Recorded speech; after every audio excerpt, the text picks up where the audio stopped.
प्रारब्ध के सभी दर्शकों को मेरा नमस्कार। मेरा नाम है संदीप आर के सिंह और आज ये मेरा सिंगल वीडियो है। विषय है मोदी जी की यूएई की यात्रा और उसके बहाने से सनातन का प्रचार प्रसार।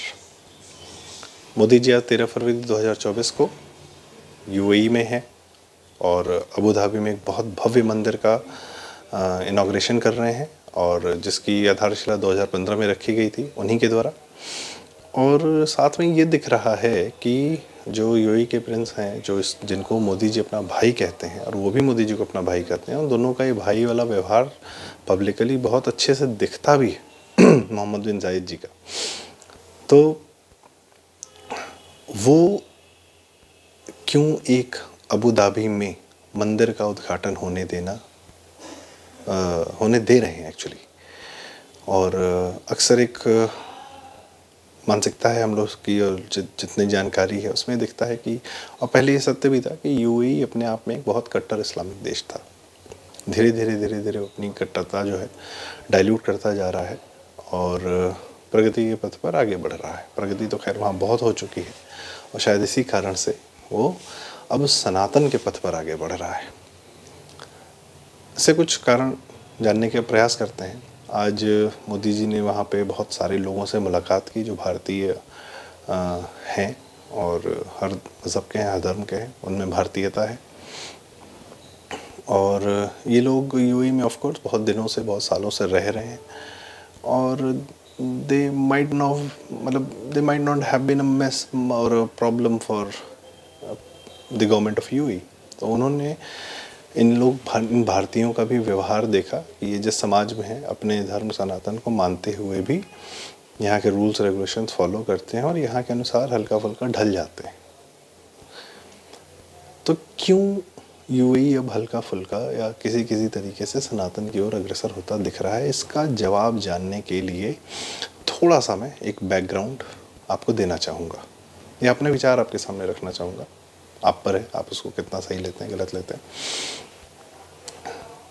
हमारा जो ह्यूमन माइंड है वो प्रकृति की सबसे अद्भुत देन है और वो हर समय इवॉल्व करता रहता है। इवॉल्व करने के उसके दो तरीके हैं। एक, जो आइडियाज़ आते हैं ह्यूमन माइंड में, कहीं से भी आते हैं पता नहीं, सवाल आ जाते हैं, उन सवालों का जवाब जानने की वो कोशिश करता है। जो आइडियाज़ आते हैं वो कम्युनिकेट करता है आसपास के लोगों से, चाहे जैसे भी, भाषा कोई भी हो सकती है। और वो ह्यूमन माइंड ये काम जो है हज़ारों सालों से, जब से ह्यूमन एग्जिस्टेंस में आए तब से कर रहा है कि कुछ सवाल आते हैं, जवाब ढूंढने की कोशिश करता है ह्यूमन माइंड और उसको लोगों से साझा भी करता है। जो जवाब मिल जाते हैं और अपने सवालों को भी साझा करता है और इस तरीके से एक दूसरे का ज्ञानवर्धन भी होता रहता है। और जब ये कलेक्टिव इन्फॉर्मेशन किसी और को मिलती है तो वो उसमें फिर कुछ और जोड़ता है। तो this is how a human mind evolves. Sanatan की भी ये प्रक्रिया रही है कि सवालों को और कन्वर्सेशन को सनातन ने, हिंदू धर्म ने बहुत अहमियत दी है। सो मच सो दैट कि जो हमारा सबसे महत्वपूर्ण ग्रंथ कहा जाता है गीता, वह सवाल जवाब है की श्रृंखला है। और वहाँ पर सवाल कौन पूछ रहा है? एक आम इंसान, एक आम आदमी, अर्जुन जी। और जवाब कौन दे रहे हैं? भगवान दे रहे हैं। तो इससे ये भी है कि आप और इस घटना को, उन सवाल जवाबों को, यह नहीं देखा है कि भगवान से सवाल पूछ रहे हैं, वो नहीं, उन सवालों जवाबों की श्रृंखला को, उन जवाबों को ज़्यादा महत्व दिया गया और उसको आज भी हम मानते हैं। दूसरा, और यहाँ तक कि भगवान से भी सवाल किया जा सकता है, यह भी हमारे यहाँ पर मान्यता है इसकी। श्री राम से भी सवाल किया गया था और जवाब देने पड़ते हैं। हमारे यहाँ भगवानों से भी सवाल किए जाते हैं, जवाब देना होता है, देते हैं। उस पर कोई फिजिकल फोर्स अप्लाई नहीं करता कि आपने सवाल पूछा कैसे। ठीक। दूसरा, conversation format. Conversation format so much so that कि श्री रामचरितमानस हो या बहुत सारे पुराण हो या ग्रंथ हो या आयुर्वेद हो या बहुत सारी चीज़ें कन्वर्सेशन फॉर्मेट में ही लिखी गई हैं।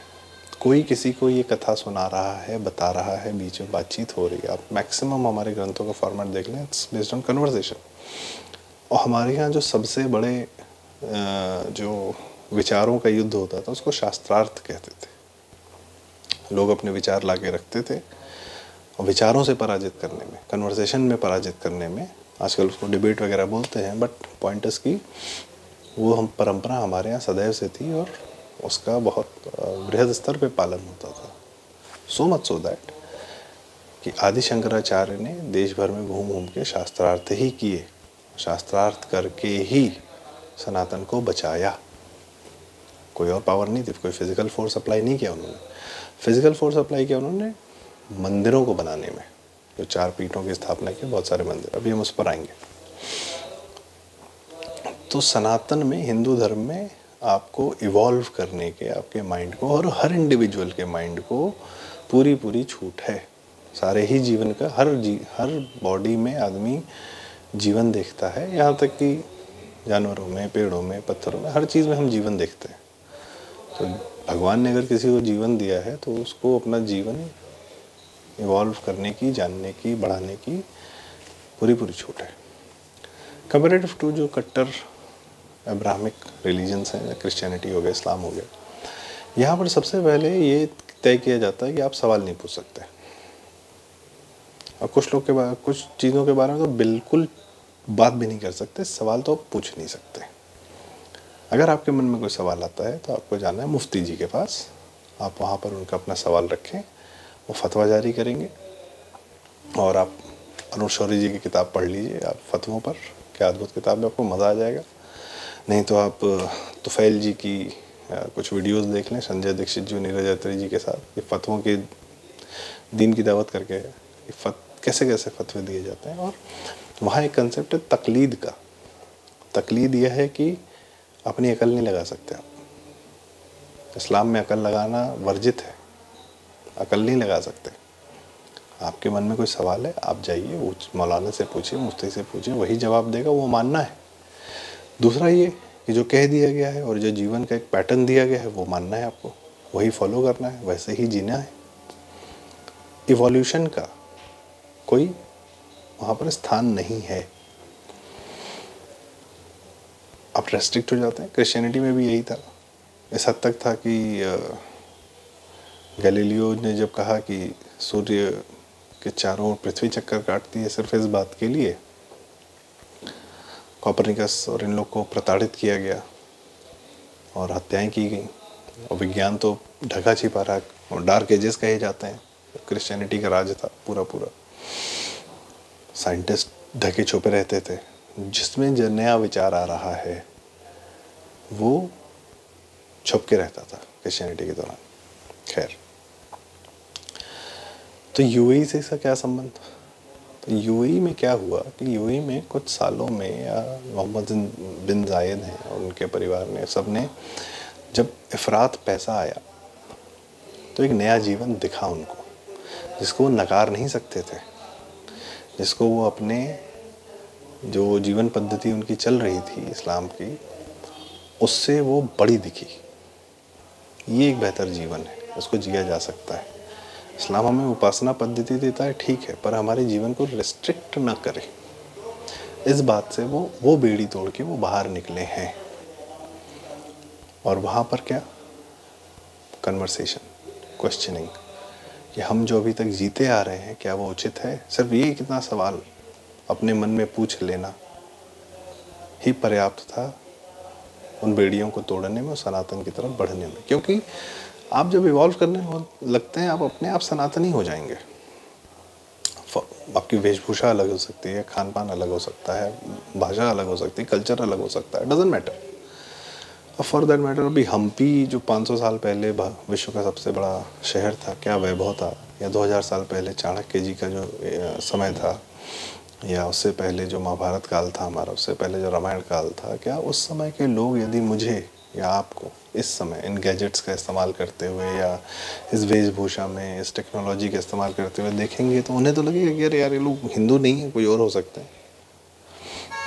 बट हम तो हैं, आज हिंदू हैं, 1000 साल, 2000 साल, 3000 साल बाद भी हैं। तो हम इवॉल्व कर गए हैं, पर हम हैं, हम सनातनी हैं, हम सनातन वे ऑफ लाइफ जीते हैं।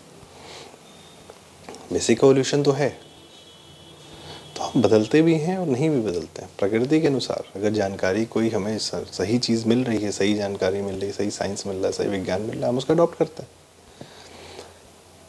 अडॉप्ट करते चलते हैं, इसलिए सनातनी है। सनातन क्या है? जो सदैव रहा है और जो सदैव रहेगा। तो इवॉल्व होता है, प्राकृतिक है, प्रकृति नहीं, ये प्रकृति का चरित्र है ये।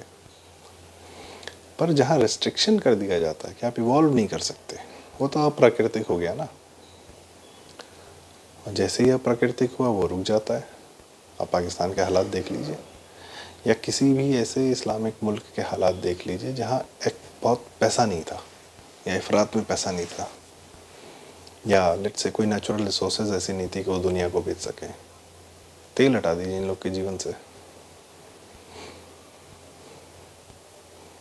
तो अफ़गानिस्तान हो जाते हैं। इतनी खूबसूरत जगह है, पर वो टूरिज़्म फ्रेंडली जगह नहीं है। 1950 में थी, जब वो एक नॉर्मल लाइफ जीते थे, सिर्फ नाम के मुसलमान थे और बाकी सारा साइंस, लिटरेचर, म्यूज़िक, आर्ट वहाँ पे ईरान में हर जगह होता था।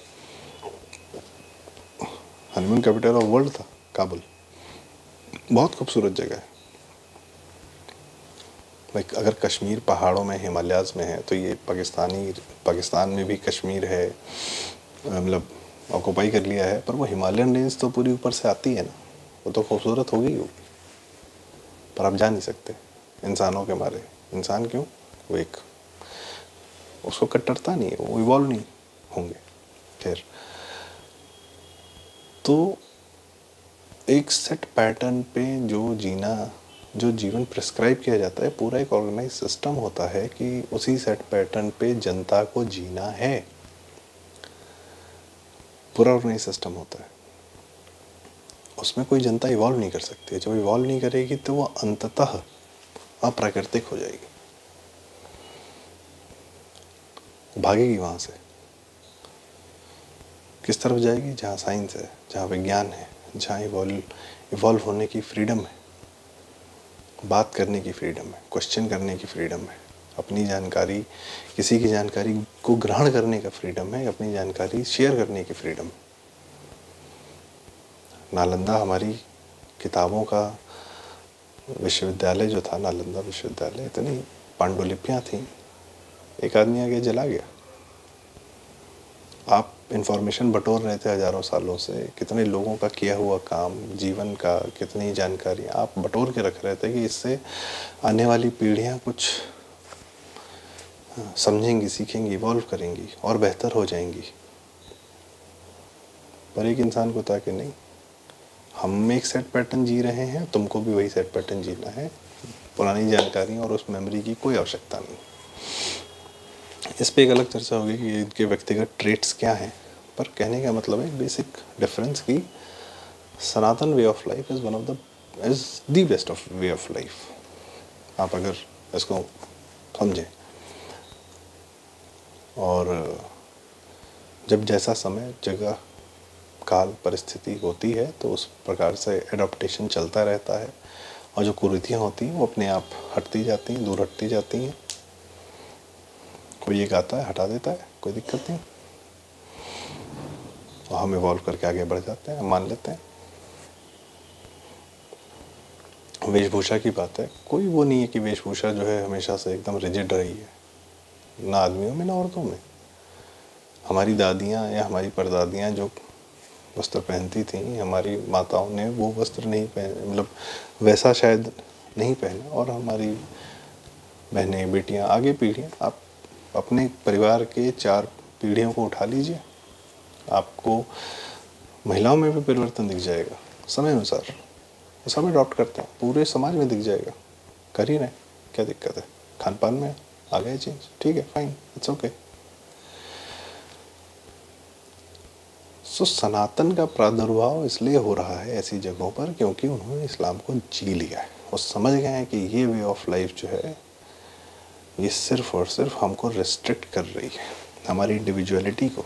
जो भगवान ने, किसी ने हमको जो जीवन, बुद्धि, शरीर दिया है, इसको रिस्ट्रिक्ट करता है। उस बंधन को तोड़ने की प्रक्रिया सनातन है। और शायद इसलिए आज यूएई में मोहम्मद बिन जायद वगैरह मंदिर बनवा रहे हैं। हमने श्री राम मंदिर बनाया, इस समाज ने, हिंदू समाज ने क्यों बनाया? ताकि हम अपने हजारों साल से जो पीढ़ियां चली आ रही थी, उन्होंने जो धर्म बचा कर रखा और जो हमें सौंपा, हम उसको बचाएं, उस वे ऑफ लाइफ को, हिंदू वे ऑफ लाइफ को, और अपने आगे आने वाली पीढ़ियों को सौंप सके इस मंदिर के माध्यम से। ये मंदिर, ये जो एक एक पत्थर है ना, 1-1 लाख हिंदू है इसके पीछे, कि जो बचा के रखेगा आने वाली पीढ़ियों के लिए हिंदू वे ऑफ लाइफ। ये मंदिर इतना महत्वपूर्ण है, और इसीलिए मंदिर महत्वपूर्ण है जो अबू धाबी में बन रहे हैं, हर जगह बन रहे हैं। तो Sanatan way of life is one of the best ways of life. और इसको क्यों है, इस पर हम और डिस्कशन करेंगे। ये तो सिर्फ एक विषय था, और बिल्कुल गर्व की बात है, और बहुत आशीर्वाद और बहुत भगवान को धन्यवाद करने की बात है कि we have been given a सौभाग्य हमारा कि सनातन वे ऑफ लाइफ जीने को मिला है। तो आज के लिए इतना ही। अपने कमेंट्स करें, हमें बताएं कि विचार क्या हैं, कैसे हैं। आप भी अपने विचार हम लोग को हमारा शेयर करें, बहुत अच्छा लगेगा। और उन बातों पर भी आगे बात होगी।